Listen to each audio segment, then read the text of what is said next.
The minister made this announcement in Port Moresby recently.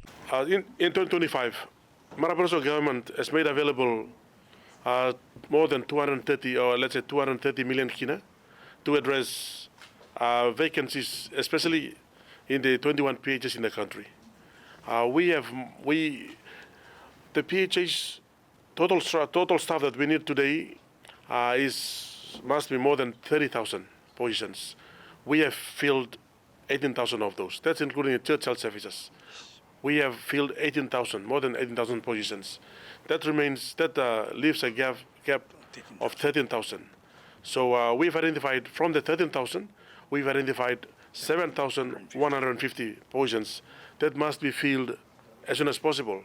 And that is the basis for the budget allocation of more than 230 million kina this year by the government. He said from the overall vacancies, around 7,000 plus were identified to be critical, to which the allocated budget will cater for. The first time in our country for the government to make available that kind of funding.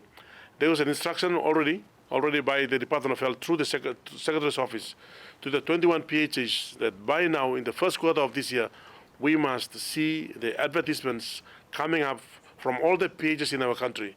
By June this year, we must see recruitments happening. He further highlighted on the health centers in need of staff. We have new hospitals like Hela Hospital. We have hospitals like Goroka Hospital that was completed some 5-6 years ago, not fully operational. We have just completed Boram Hospital in Wewak.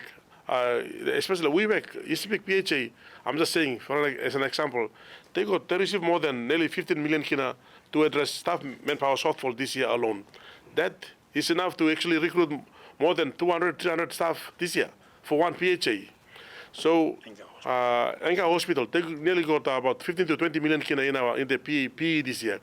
That is to address clinics like they wanted were completed. Many of the clinics that were completed by ADB and the DFAT, and like Bulolo and Munching and Miniamia.